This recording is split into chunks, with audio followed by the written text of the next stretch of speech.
विश्व का सबसे बड़ा लोकतंत्र है भारत। इस लोकतंत्र की रक्षा और जन जन को अपनी पसंद की सरकार चुनने के लिए सबसे सशक्त माध्यम है निष्पक्ष चुनाव। अधिक से अधिक मतदाता लोकतंत्र के इस महायज्ञ में निर्भीक होकर अपने मताधिकार का प्रयोग कर सकें, इस हेतु एक पूर्णतः पारदर्शी एवं भय मुक्त वातावरण का निर्माण हमारा सबसे बड़ा दायित्व है। इस दायित्व के निर्वहन के लिए यह अत्यंत आवश्यक है कि निर्वाचन संबंधी ड्यूटी में लगने वाले पुलिस बल के प्रत्येक सदस्य को अपने कर्तव्यों का तथा चुनाव आयोग के दिशा निर्देशों का समुचित ज्ञान हो, ताकि वह अत्यंत सजगता एवं सक्रियता के साथ अपने कर्तव्यों का निर्वहन कर सके। तो आइए चलते हैं हम आदर्श नगर की ओर और देखते हैं आगामी 17 नवंबर को मध्य प्रदेश में होने जा रहे चुनाव को लेकर हमारा पुलिस बल कितना सजग है। प्रणाम। सावधान। आज हमारे थाना प्रभारी महोदय विधानसभा चुनाव 2023 के संबंध में आपको निर्देशित करेंगे। गणना। सावधान।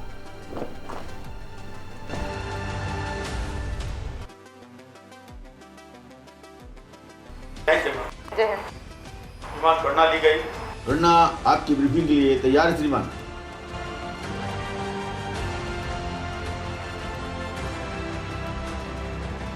जैसा कि आप सभी को ज्ञात है कि वर्तमान में हमारे यहाँ पर आदर्श आचार संहिता लागू हो चुकी है, इसलिए आप सभी को अधिक मुस्तैद और सजग रहकर ड्यूटी करना है।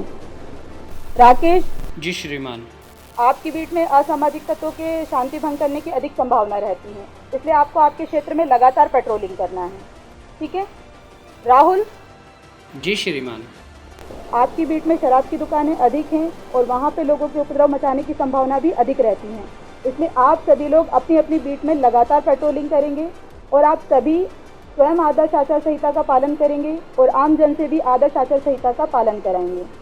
कुछ ही देर में हमारे बीच में हमारे सीएसपी सर आ रहे हैं, जो आप सभी को आदर्श आचार संहिता एवं विधानसभा चुनाव 2023 के संबंध में ब्रीफिंग करेंगे। गणना। सावधान।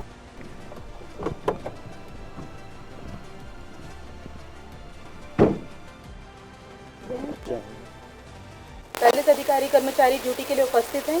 सर आपसे अनुरोध है कि आगामी विधानसभा चुनाव और आदर्श आचार संहिता की ड्यूटी हेतु सभी को ब्रीफ करने का कष्ट करें। चलिए, गणना विश्राम। देखिए, अभी मैडम ने आप लोगों को चुनाव संबंधी कुछ जानकारियां दी हैं, उसी के सिलसिले में मैं आया हूं आपसे इस संबंध में बात करने।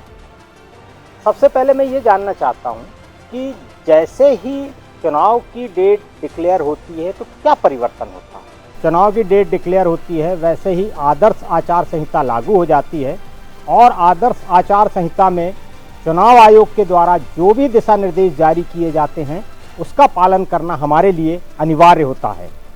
आदर्श आचार संहिता में उसके नियमों के पालन करने के लिए चुनाव आयोग के द्वारा अलग अलग टीमों का गठन किया जाता है, जिसमें जैसे महत्वपूर्ण टीम है एसएसटी और एफएसटी।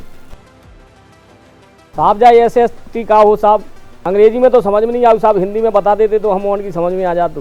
ये आपने बहुत अच्छी जानकारी पूछी है। एसएसटी का मतलब होता है स्थायी निगरानी दल, स्टैटिक सर्वेलेंस टीम।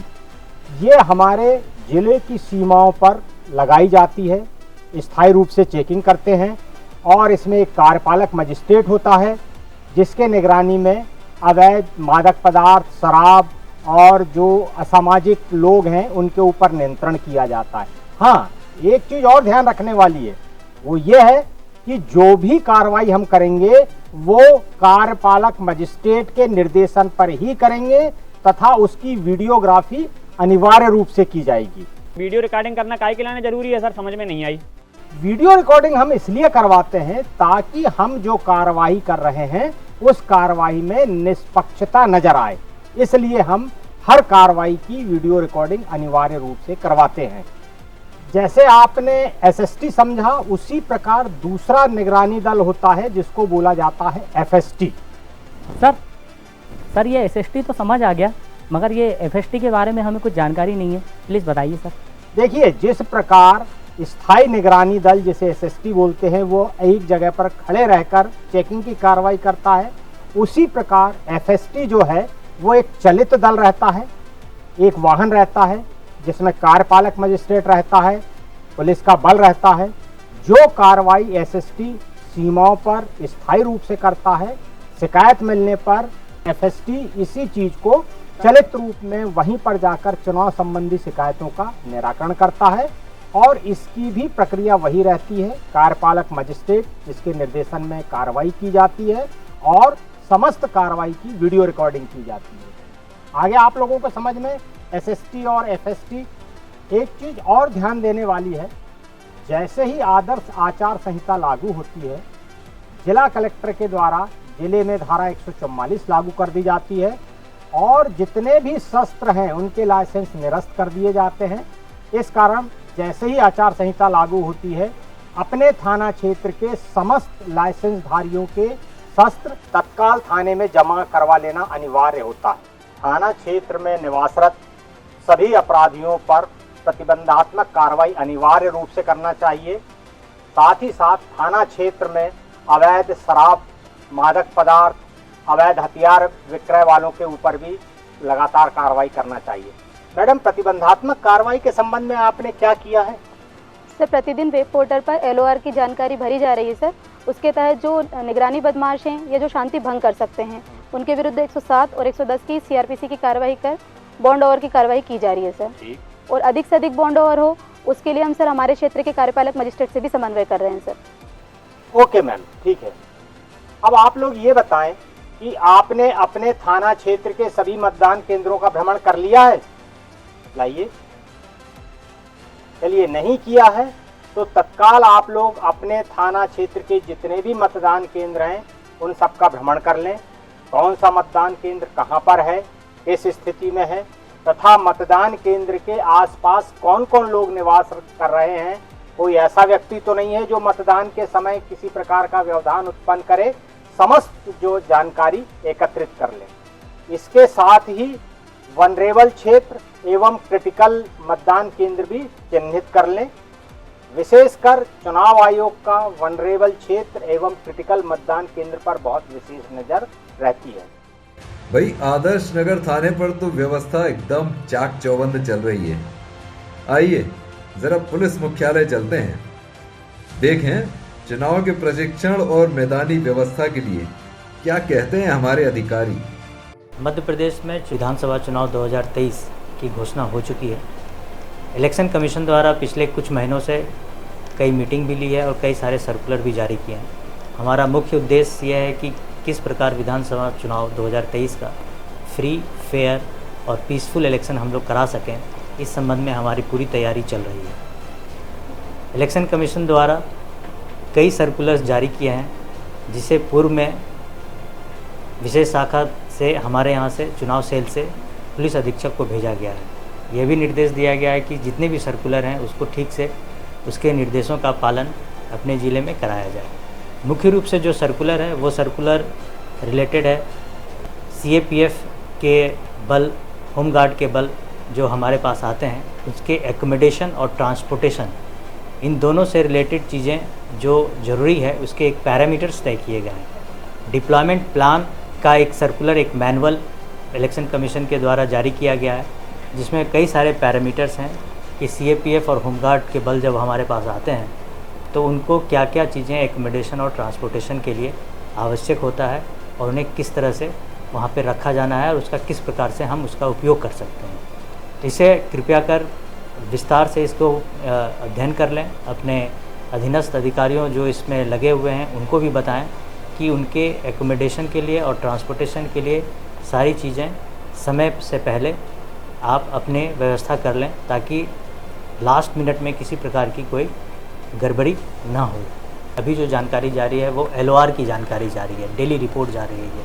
हर 24 घंटे में हमारे यहाँ जो भी कार्रवाई की जाती है, ख़ास तौर पे नॉन बेलेबल वारंट के एग्जीक्यूशन से रिलेटेड, आर्म्स डिपोजिशन से रिलेटेड, कोई इलेक्शन से रिलेटेड वायलेंस तो नहीं हो गया है, कोई वल्नरेबल एरिया है तो उसमें क्या कार्रवाई चल रही है, कितने प्रतिबंधात्मक कार्रवाई किए गए हैं, कितने माइनर एक्ट्स की कार्रवाई किए गए हैं, इस सब की जानकारी इलेक्शन कमीशन डेली हमसे प्राप्त कर रही है। ये सारी जानकारी आपके ज़िले से दी जाती है और हमारे द्वारा यहाँ पे इकट्ठे करके फिर इसे हम इलेक्शन कमीशन को भेजते हैं। हमारा ये सभी से आग्रह रहेगा कि जो LOR की जानकारी, जो भी जानकारी आपके यहाँ से भेजी जा रही है, उसको ज़रूर एक बार देखें, भेजने के पूर्व ज़रूर देखें कि कहीं उसमें किसी प्रकार की कोई गलती तो नहीं है। इलेक्शन के साथ साथ चुनावी सरगर्मियाँ भी तेज़ हो जाती है, जिसमें अलग अलग पार्टी से उनके प्रचारक हमारे यहाँ आते हैं, उनकी एक सिक्योरिटी कैटेगरी होती है, तो इसे भी हमें देखना होता है। हमें लॉ एंड ऑर्डर और उनके सिक्योरिटी के हिसाब से उनके जो भी मापदंड हैं, जो भी सिक्योरिटी कैटेगरी है, उनको सिक्योरिटी कैटेगरी के हिसाब से जो चीज़ें हमें दी जानी चाहिए वो उनको हम उनके सिक्योरिटी कैटेगरी के आधार पे उन्हें मुहैया कराते हैं। जो भी आम सभा होती है, जो भी सभा होती है, जो भी रैली होती है, उसकी सुरक्षा व्यवस्था को देखना हमारा कार्य है और उसे पुलिस अधीक्षक को इस पे विशेष रूप से ध्यान देना चाहिए और अपने अधीनस्थ जो हैं उनको भी इस बारे में बताना चाहिए। VIP सिक्योरिटी के साथ साथ हमारे चुनाव की जो तैयारियां हैं वो साथ साथ चलती रहती है। कई सारी मीटिंग होती है, कई सारे निर्देश जारी होते हैं। उस निर्देशों का पूरी तरह से पालन हो। जो जानकारी मंगाई जाती है उस जानकारी को सही तरीके से सही समय पे हमारे पास भेजें, ये अति आवश्यक है।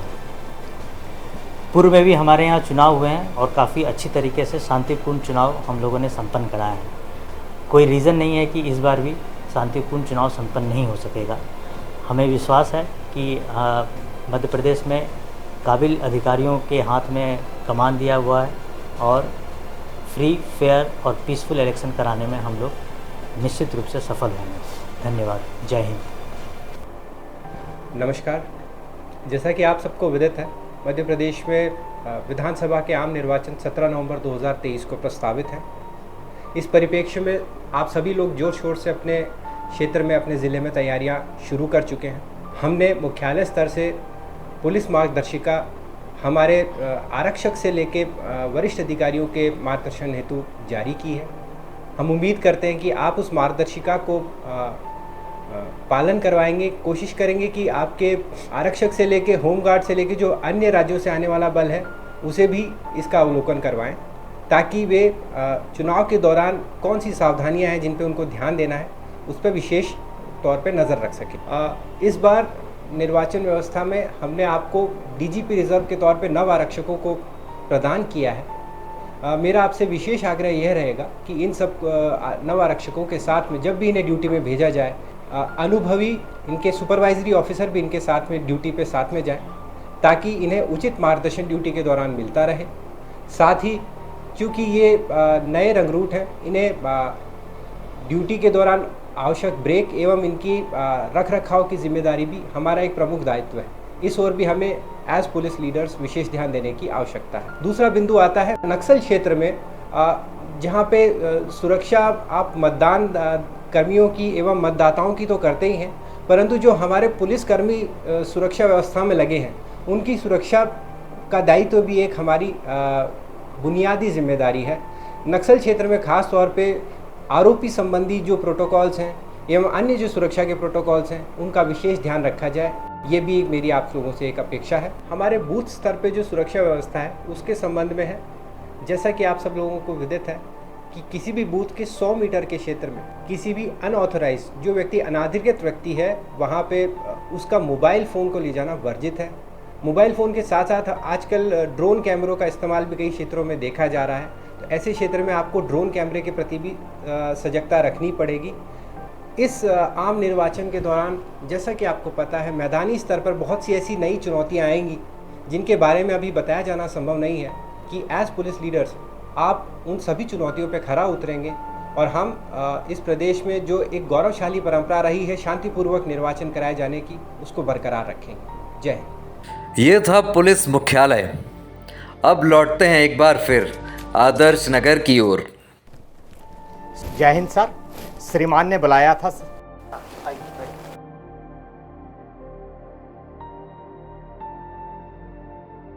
मैंने आपको इसलिए बुलाया है कि पुलिस मुख्यालय से निर्वाचन संबंधी निर्देशिका जारी की गई है। क्या आप लोगों ने इसे अपने सभी जिले में वितरित कर दिया है? सर ये सभी जगह वितरित हो चुकी है सर।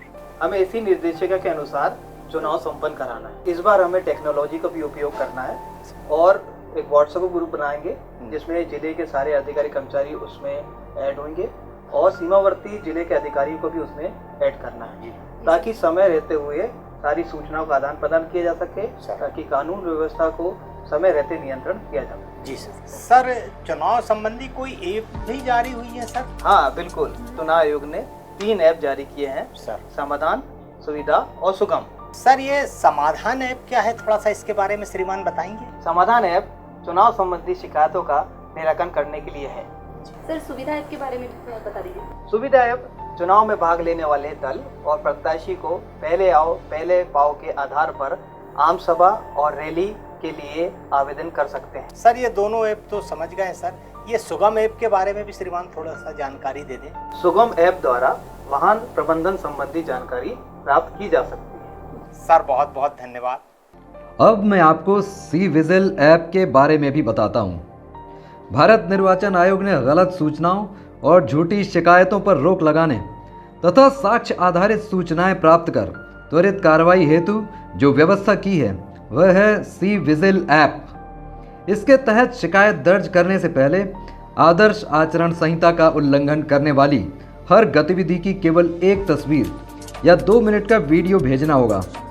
यह जानकारी कंट्रोल रूम के माध्यम से सीधे फ्लाइंग स्क्वाड को जाएगी, जो कुछ ही मिनटों में घटना स्थल पर पहुंचेगा।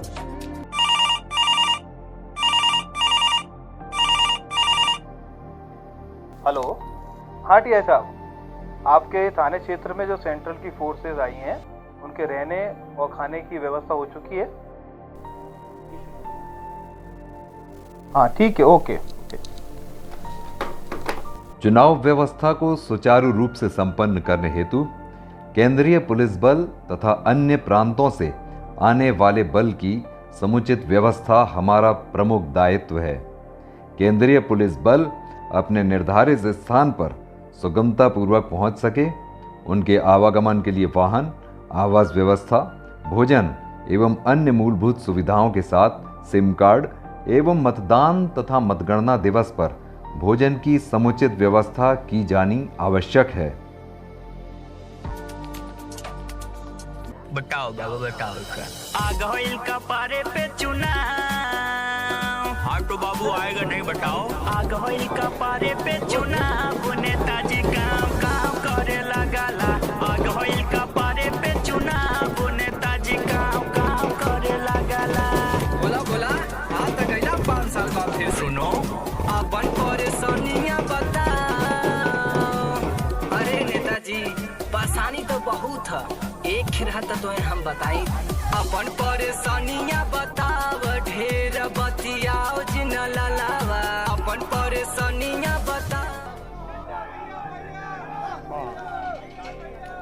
देखिए भाई, यहाँ से आप लोगों को पैदल ही जाना है। एक बार में सिर्फ एक ही प्रत्याशी अंदर जा सकता है और प्रत्याशी के साथ केवल 4 व्यक्ति ही जाएंगे। इसके अलावा कोई भी प्रवेश नहीं कर पाएगा। हम जा रहे हैं साहब पहले। भैया तुम्हें चले जाओ। चुनाव के माहौल में सबसे पहला कदम होता है नामांकन जमा करने का। ऐसे वक्त हमें उम्मीदवारों की सुरक्षा का विशेष ध्यान रखना चाहिए। कई बार अलग अलग दलों के उम्मीदवार एक ही समय में नामांकन देने जाते हैं और वहां उनके समर्थक जोश में नारे लगाते हैं। कई बार ऐसे अवसर पर कहासुनी होती है और बात आगे बढ़ जाती है। इसलिए हमारी कोशिश होनी चाहिए उम्मीदवारों से व्यक्तिगत संपर्क करके उनके नामांकन का समय जान लें और आवश्यकता अनुसार पर्याप्त सुरक्षा व्यवस्था करें।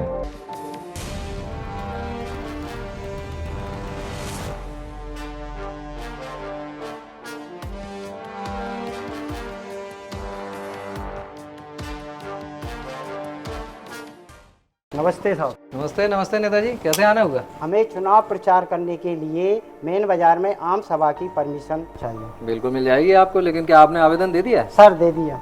चलिए बहुत अच्छा। लेकिन आप 2-3 चीज़ों का जरूर ध्यान रखिए। आम सभा के दौरान ये ध्यान रखें कि किसी भी तरीके का ट्रैफिक बाधित नहीं होना चाहिए सर। जनता को किसी तरह की परेशानी नहीं होना चाहिए, ठीक है। और एक सबसे महत्वपूर्ण चीज़ और ध्यान रखिए कि जब आपकी आम सभा चल रही हो तो नियत समय पर शुरू करिए, नियत समय पर ख़त्म करिए सर। और उसके पहले जो भी आम सभा चल रही हो तो ये ध्यान रखें कि आप या आपका कोई कार्यकर्ता उस आम सभा के आसपास ना जाए सर। इसमें एक पर्याप्त दूरी बना के रखें और चुनाव आयोग के जो निर्देश हैं इस बारे में उनका जरूर आप ध्यान रखिए, ठीक है।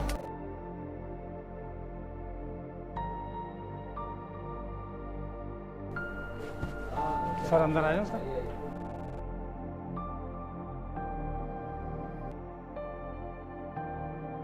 हाँ नेताजी बताइए कैसे आना हुआ? सर इलेक्शन आ गया सर, तो जुलूस के लिए हमको परमिशन चाहिए। अरे वाह, आपने आवेदन दे दिया इसके लिए? जी सर। ठीक है, हम बिल्कुल इसको रिकमेंड कर देंगे। लेकिन देखिए जुलूस का मामला है, 2-3 चीज़ें आपको विशेष तौर पे ध्यान रखनी पड़ेगी। एक तो समय का विशेष तौर पे ध्यान रखिए और जिस जगह के लिए आपको रूट की परमिशन मिली उस रूट का विशेष ध्यान रखें। एक और बड़ी महत्वपूर्ण चीज़ मैं आपको बता दूं, वैसे तो आप सब जानते ही हैं कि किसी भी धार्मिक स्थल के पास जो है ज़्यादा देर तक नहीं रुकें। इस बात का और ध्यान रखिए कि आपके कार्यकर्ता किसी प्रकार की भड़काऊ नारेबाजी का इस्तेमाल ना करें। और एक बहुत महत्वपूर्ण बात है वो है ट्रैफिक को लेके। आम जनता को जुलूस के दौरान किसी तरह की परेशानी ना हो तो ट्रैफिक का विशेष तौर पर ध्यान रखें। तो आपने आवेदन में उल्लेख किया है क्या? जी। बस आप इन शर्तों का पालन करिए, हम अपनी रिकमेंडेशन जरूर भेज देंगे, आपको अनुमति मिल जाएगी। चुनाव के सिलसिले में धर्म, वंश, जाति, समुदाय या भाषा की बुनियाद पर भारत के नागरिकों के विभिन्न वर्गों के बीच शत्रुता या घृणा की भावनाओं को बढ़ावा देना या बढ़ावा देने की चेष्टा करना संज्ञेय अपराध की श्रेणी में आता है। मंदिरों, मस्जिदों, चर्चों, गुरुद्वारों या पूजा का कोई भी स्थान, भाषा, पोस्टर, संगीत आदि निर्वाचन कार्य हेतु इस्तेमाल न किया जाए।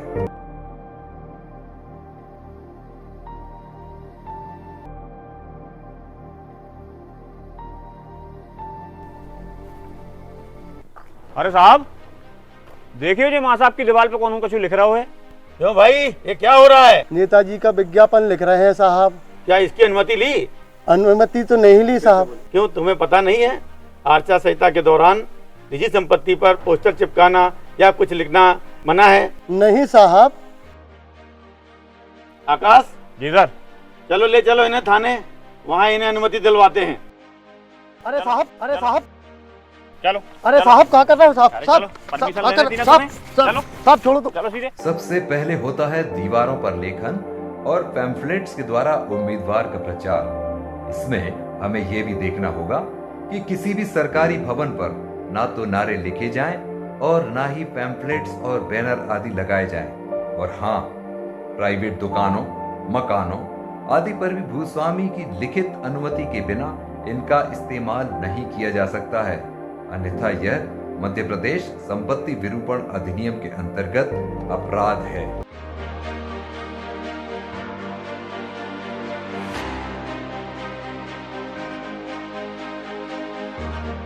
अरे भाई, ये गाड़ी में पुलिस क्यों लिखवा रखा है? साहब हमारे चाचा पुलिस में, इसलिए लिखवा रखा है। प्राइवेट वाहन पर पुलिस लिखवाना मना है, क्या आपको पता है? नहीं पता है सर। ये बंदूक लेकर क्यों घूम रहे हैं? अरे साहब लाइसेंस है इसका हमारे पास। क्या आपको पता नहीं है आचार संहिता लगी हुई है और हथियार लेकर घूमना मना है? इसे थाने में जमा कराएं और इसकी रसीद प्राप्त करें। बाद चुनाव आप अपना हथियार प्राप्त कर सकते हैं। आओ साहब। तुमने जो कहा लगा रखो साहब, ये भी हथियार रखे हैं अपने पास। अरे ये लाइसेंस ही है साहब, सुरक्षा के लिए रखी है। हाँ, तो इसे भी आप थाने में जमा कराएं। आकाश, थाने में जमा कराएं, गाड़ी आप साइड में लगाएं। निर्वाचन प्रक्रिया के दौरान दंड प्रक्रिया संहिता की धारा 144 के तहत लाइसेंसी हथियारों को धारण करने अथवा उनके प्रदर्शन पर पूर्णतः प्रतिबंध होता है।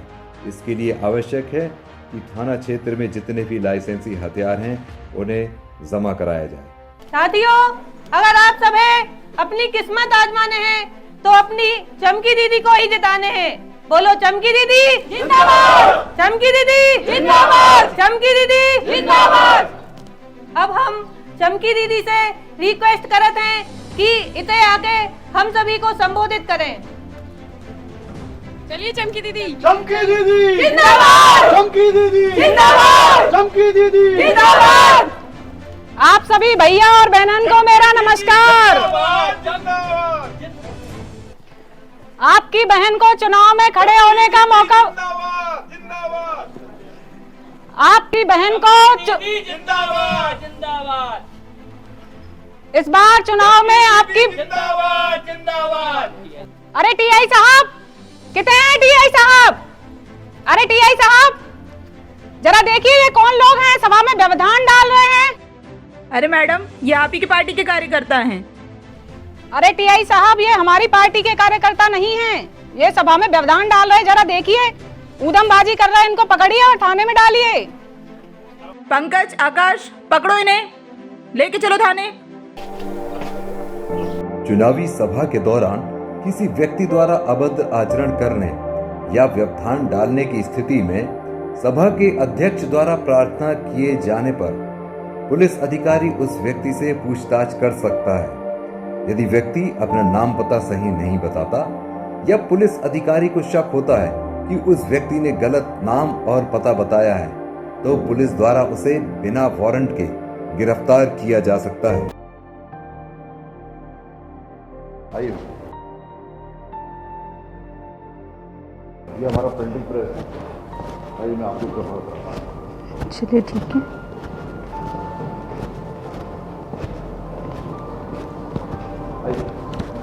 ठीक है, ये हमारा बाइंडिंग सेक्शन का एक पार्ट है। कटिंग मशीन है ये, और ये स्टिचिंग मशीन है।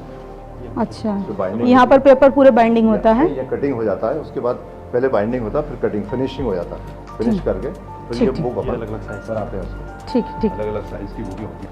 ये हमारी HMT मशीन है, ऑफसेट मशीन है। इसमें 18x22 साइज का पेपर भी प्रिंट हो जाता है। ठीक है, आपने मशीनों के बारे में तो बता दीजिए, अब आपने सेठ जी से तो मिला दीजिए हमें। आइए सेठ जी। नमस्कार। कैसे आना हुआ मैम? और सेठ जी क्या चल रहा है? मैम कुछ नहीं, बस अभी चुनाव का माहौल है तो पर्चे छप रहे हैं, सभी लोग इसी में व्यस्त हैं हम लोग। एग्जैक्टली, मैं आपके पास इसीलिए आई थी कि आपके द्वारा चुनाव आयोग के दिशा निर्देशों का पालन किया जा रहा है या नहीं किया जा रहा है। अरे मैडम, आप बेफिक्र रहिए, हमें कई वर्षों का अनुभव है। ये देखिए, इसमें हमने मुद्रक और प्रकाशक का नाम और संख्या सभी इस पे अंकित कराया है। चलिए ठीक है। चुनाव के माहौल में कुछ असामाजिक तत्व बिना प्रिंट लाइन के पोस्टर एवं पैम्पलेट्स आदि वितरित कर विद्वेष फैलाने की कोशिश करते हैं। कोई भी व्यक्ति कोई ऐसी निर्वाचन पुस्तिका या पोस्टर जिसके मुख्य पृष्ठ पर उसके मुद्रक और प्रकाशक के नाम और पते न हो, मुद्रित या प्रकाशित नहीं कर सकता है और न ही मुद्रित या प्रकाशित करा सकता है। ओहो, ये आमीन, आज हमें ये A से Z तक पढ़ना था ना, तो चलिए A को कैसे प्रोनाउंस करेंगे? ओफो, ये शोर ने तो नाक में दम कर दिया। चुनाव नहीं हो गया, आफत हो गई है। रात के 11 बज रहे हैं, लेकिन ये आवाज के कारण मैं बच्चों को पढ़ा ही नहीं पा रही हूँ। कैसे पढ़ाएं? कल इसका एग्जाम है। रुको बेटा, मैं एक मिनट जरा पुलिस को फोन करती हूँ, अभी बताती हूँ इन सबको। हेलो हेलो, CSP साहब बोल रहे हैं क्या आदर्श नगर? जी, CSP आदर्श नगर बोल रहा हूँ। CSP साहब, मैं आदर्श नगर बंगला नंबर 1 से बोल रही हूँ। हम यहाँ पर काफ़ी दिनों से एक समस्या से बहुत ज़्यादा परेशान हैं कि जो ये चुनाव के प्रचार चल रहे हैं, इससे हमारी कॉलोनी में जो है बहुत शोर का स्तर बहुत बढ़ गया है। मैं अपने बच्चों को पढ़ा नहीं पा रही हूँ। देखिए, आप समय देखिए, रात के 11 बज रहे हैं, साउंड सिस्टम चल रहा है। तो आपसे अनुरोध है, कृपया इसको बंद कराएं, जिससे हम अपने बच्चों की पढ़ाई और उनकी परीक्षा की तैयारी ठीक कर सकें। बस इतना ही अनुरोध है। जी जी, धन्यवाद। हेलो टीआई साहब, देखिए रात के 11 बज रहे हैं और आदर्श नगर में अभी बहुत तेज लाउड स्पीकर बज रहे हैं। कंप्लेंट आई है, जरा जाइए और देखिए, ये चुनाव आचार संहिता का स्पष्ट उल्लंघन है। वहां जाकर वैधानिक कार्रवाई करिए तत्काल। कोई ना पढ़ाई दिहला हमनी के डकाई, मांगे गईली नौकरी दिहला लाठी मारवाई, गरीब भवन के दिहला तुका। ये क्या हो रहा है यहाँ पर? इतना शोरगुल क्यों हो रहा है? बंद करिए इसको। काय मैडम, ये डीजे काय बंद करा दो। आपको पता नहीं है कि आदर्श आचार संहिता लागू हो चुकी है और आप इतना शोरगुल कर रहे हैं? परमिशन है हमारे पास। बताइए परमिशन। जे देखो, जे रही। ये देख रहे हैं आप, परमिशन का समय 10 बजे का है अभी समय कितना हो रहा है? 12 बज रही हैं। चलो राकेश, मनोज, उठाओ, ये बंद करो सारा सिस्टम इनका और इनको पकड़ के गाड़ी में डालो। बंद करो सब। चुनाव प्रचार में लाउड स्पीकर का उपयोग प्रातः 6 बजे से लेकर रात्रि 10 बजे तक ही किया जा सकता है और हाँ, उसके लिए भी अनुमति लेना आवश्यक है, अन्यथा यह मध्य प्रदेश कोलाहल नियंत्रण अधिनियम के अंतर्गत दंडनीय है।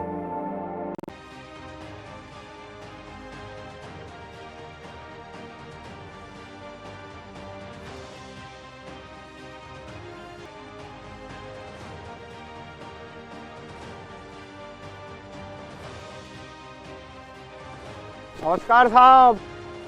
आइए आइए नेताजी, कैसे हैं? अरे भाई, ये क्या कर रहे हो? क्या तुम्हें पता नहीं है आचार संहिता के दौरान किसी भी राजनीतिक व्यक्ति को सैल्यूट करना वर्जित है? हाँ बताइए नेताजी, कैसे आए? आज मतदान का दिन है, सोचा जनता से आखिरी बार अपील कर लूं। क्या आपको पता नहीं है मतदान के दिन मतदान केंद्र के 100 मीटर के दायरे में प्रचार करना वर्जित है। 100 मीटर के बाहर आप प्रचार कर सकते हैं। अच्छा ठीक है साहब, हमारी गाड़ी कहीं चली गई है, आपकी गाड़ी से छुड़वा दीजिए। क्षमा करें नेताजी, आचार संहिता के दौरान राजनीतिक उपयोग में शासकीय वाहन वर्जित है। चलो भैया ठीक है, पैदल ही चले जाते हैं।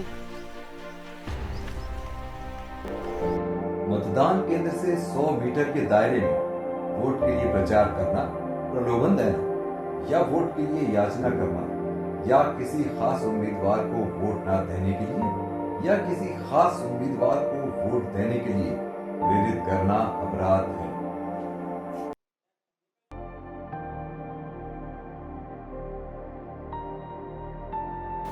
तो 272 आपका नाम बताइए। मारो नाम तुम्हारे पोथी पन्ना में देखो नहीं कहीं है मारो नाम। तुम्हारी उम्र बताओ। उम्र? अरे भैया तुम्हें हमारी उम्र नहीं पता, देख के समझ में नहीं है हमारी उम्र कितनी है। अच्छा पता बताओ आपका। मारो पता? वैसे तो मैं किराए का मकान में रहूँ है, लेकिन आज यहाँ कल वहाँ, और जब तक मैं तुम्हें मारो पता बताऊंगा जब तक तुम्हें दूसरा मकान चेंज कर दूंगा। देखो भाई, आप अपना नाम बतानी बताओगे तो आपको वोट कैसे डालने दिया जाएगा? हम आपको वोट नहीं डालने देंगे। अरे सर तुम तो टाइम पास मत करो, फालतू बात मत करो। तुम तो ये बताओ कि मशीन कहाँ है, कौन सी बटन दबानी है, मेरे को जल्दी बताओ। नहीं, आप वोट नहीं डाल सकते। सर देखिए ना इसको। अरे हेड साहब, अरे हेड साहब, देखिए आदमी बहुत ये उल जुलूल जवाब दे रहा है और लगातार निर्वाचन प्रक्रिया में व्यवधान भी डाल रहा है। इसको हिरासत में लीजिए, जांच पड़ताल करिए और इसके खिलाफ वैधानिक कार्रवाई भी करिए। इसको ले आइए यहाँ से। ध्यान रहे, यदि कोई व्यक्ति स्वयं को दूसरा व्यक्ति होना बताता है तो ऐसा करना अपराध है। मतदान केंद्र में तैनात पुलिसकर्मी ऐसे व्यक्ति को जो निर्वाचन के कार्य में गड़बड़ी पैदा करता है अथवा निर्वाचन से संबंधित सामग्री मतदान केंद्र से बाहर ले जाना चाहता है अथवा नष्ट करना चाहता है, उसे गिरफ्तार कर सकता है। यदि कोई व्यक्ति मतदान अवधि में मतदान केंद्र पर तैनात कर्मियों से दुर्व्यवहार करता है, मतदान केंद्र पर अधिकारी द्वारा दिए गए आदेशों को नहीं मानता है, तो तैनात पुलिसकर्मी उसे वहां से हटा सकता है, किंतु उसे मत देने से वंचित नहीं किया जा सकता है। यदि वह व्यक्ति अनुमति के बगैर पुनः प्रवेश करता है तो ये अपराध होगा। और इसी तरह यदि पोलिंग अधिकारी किसी व्यक्ति को मतदान केंद्र से बाहर जाने से पहले तलाशी लेने और गिरफ्तार करने का आदेश दे तो तैनात पुलिसकर्मियों को पोलिंग अधिकारी के आदेश का पालन करना चाहिए। प्रायः ऐसी घटनाएं जानबूझकर भी की जाती हैं और इसका तात्पर्य सुरक्षा कर्मियों का ध्यान बटाना भी हो सकता है। इसलिए जरूरी है कि आप सुरक्षा में हमेशा चौकस रहें। निर्वाचन प्रक्रिया के दौरान सभी पुलिस अधिकारियों का अपने अपने क्षेत्राधिकार में सभी विभागों से समन्वय होना बहुत प्रभावी होता है। जिला मजिस्ट्रेट और पुलिस अधीक्षक द्वारा कार्यपालक दंडाधिकारियों और पुलिस अधिकारियों की न केवल संयुक्त मीटिंग आयोजित की जानी चाहिए, वरन इसके साथ साथ सभी पुलिस अधिकारियों का अपने क्षेत्र के कार्यपालक दंडाधिकारियों के साथ बेहतरीन समन्वय होना चाहिए और संपूर्ण इलाके का संयुक्त भ्रमण भी होना चाहिए।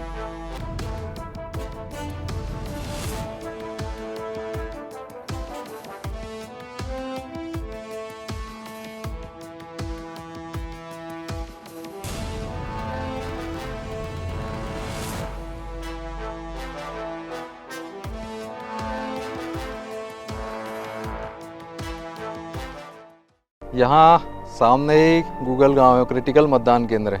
आप कहिए तो हम लोग वहाँ चल के आते हैं।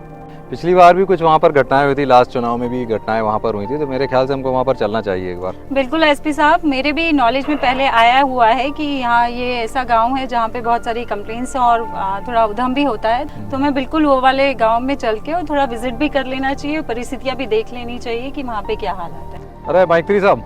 जी सर। आपने गूगल गाँव का रास्ता देखा हुआ है ना? जी सर, देखा हूँ, यहीं पर गूगल गांव है, 2 बार मैं वहाँ का विजिट भी कर लिया हूँ सर। बहुत बढ़िया, चलिए। Mike 1 2 control. तो हम लोग अभी जो है गूगल गांव तरफ जा रहे हैं, क्रिटिकल मतदान केंद्र है, तो हम लोग कुछ ही देर में वहां पर पहुंच रहे हैं। बाकी जिले में भी सभी जगह खैरियत है और शांतिपूर्ण मतदान चल रहा है। रॉजर।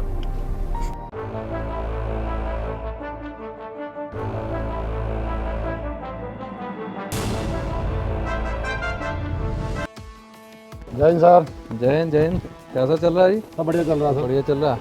आप लोग तो CPMF से हैं? जी सर। तो यहाँ पर सब ठीक ठाक है? जी सर। आप लोगों की रुकने की व्यवस्था अच्छी हुई? 1 नंबर। और खाना नाश्ता वगैरह सब बढ़िया हुआ? 1 नंबर। चलिए बहुत बढ़िया। हमारे थाना प्रभारी यहाँ हैं तो कोई समस्या नहीं है ना, काफ़ी अच्छा ध्यान रख रहे हैं। ठीक है, वेरी गुड। जय हिंद। कौन है आप हैं यहाँ पर ड्यूटी पे? जय हिंद, जय हिंद। कौन से थाने से हैं आप? सर थाना आदर्श नगर। आदर्श नगर थाना से, वेरी गुड। एक काम करिए, अंदर पीठासीन अधिकारी गोटी राम जी होंगे, उनको जरा बुला के लाइए। श्रीमान माफी चाहूंगा सर। क्यों भाई? श्रीमान लगता है फिरकी ले रहे हैं। फिरकी ले रहे हैं? कैसे कैसे बताओ तो जरा। श्रीमान जी, हमें ट्रेनिंग में बहुत अच्छे से बताया गया है कि जब तक पीठासीन अधिकारी स्वयं न बुलाए तब तक मतदान केंद्र के अंदर नहीं जाना है। वास्तव में एसपी साहब, निर्वाचन की ट्रेनिंग आपके द्वारा बहुत बेहतर तरीके से दी गई है। ट्रेनिंग हमारे यहाँ पूरे प्रदेश में जो है वो इरमीन शाह जो AIG हैं, मैं उनको बोलता भी हूँ कि एक बार वो बताएं, मैं उनको फ़ोन लगाता हूँ कि किस तरीके से ट्रेनिंग देगी। वास्तव में हम लोग इतने मतदान केंद्र आए हैं, अभी तक सारी जगह जो है कहीं भी हमको किसी तरीके की वो चीज़ नहीं मिली। मैं उनको फ़ोन लगाता हूँ।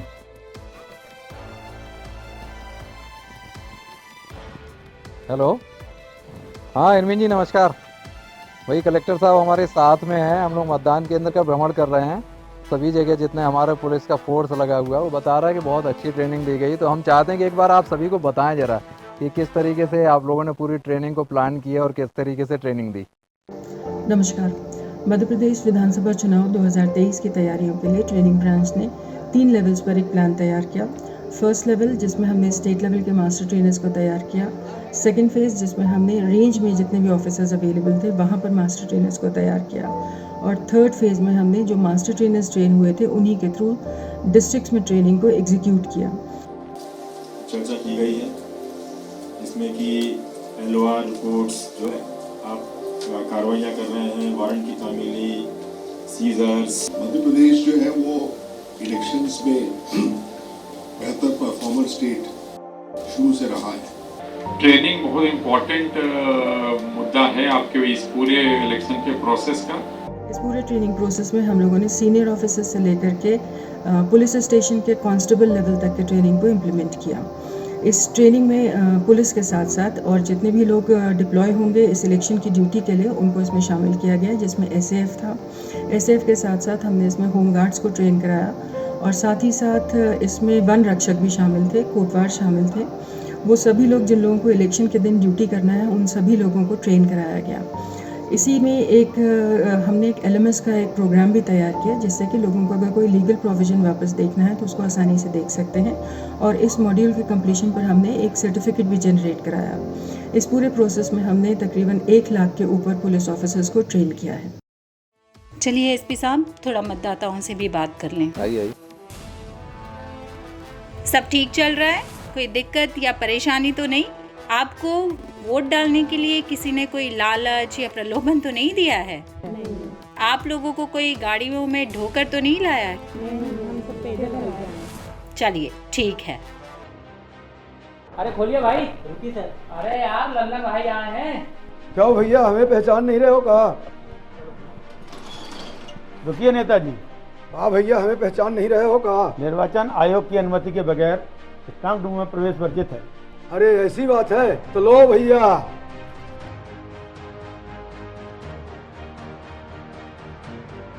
ये CCTV कैमरा लगा हुआ है। अच्छा। ये हमारा अग्निशमन यंत्र लगा हुआ है। इसके बाद ये हमारा पावर का बैकअप है, इन्वर्टर से कनेक्टेड है।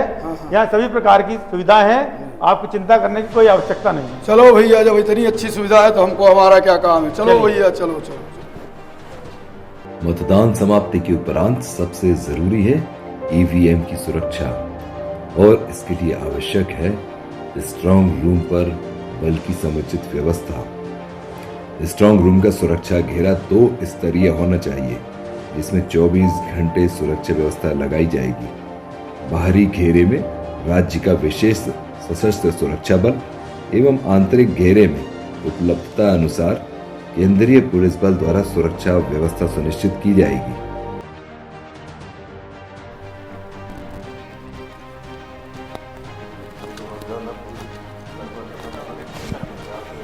जैन सर। लो, आप तो गए मैडम। अरे शर्मा जी मैडम, एसपी साहब तो गए, हो गया चुनाव, अब फुर्सत। अरे मैडम, अब तो टेंशन फ्री, अब सोएंगे आराम से। नहीं बिल्कुल शर्मा जी, 1 महीने से परेशान हो गए थे। लता, अभी आपकी ड्यूटी खत्म नहीं हुई है, अभी तो मतगणना हुई है, उसके बाद प्रमाण पत्र बटेंगे, जो लोग जीते हैं वो जुलूस निकालेंगे। इसमें आपको बहुत सजग रहना पड़ेगा, क्योंकि हारे हुए लोग भी विजयी जुलूस में घुस के उपद्रव कर सकते हैं। जैसे पहले सजग रह के ड्यूटी करिए, वैसे अभी भी सजग रह के ड्यूटी करनी पड़ेगी। ओके? लो भाई, आपकी सतर्कता से मतदान भी बढ़िया हो गया और मतगणना भी पूरी हो गई, लेकिन ड्यूटी अभी बाकी है मेरे दोस्त। अब तो और सजग रहना है तुम्हें। यह महायज्ञ है लोकतंत्र का, संविधान के महामंत्र का। नई ऊर्जा मन में भर लो, जोश होश के संग संवर लो। पथ निर्भय निर्वैर बनाएं, जन को गण के गीत सुनाएं। पूर्ण लक्ष्य की ओर धरो पग, रहो सहज, तुम रहो सजग, तुम रहो सजग, तुम रहो सजग।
रुकना तुमको कब है आता, चलते रहने से नाता है।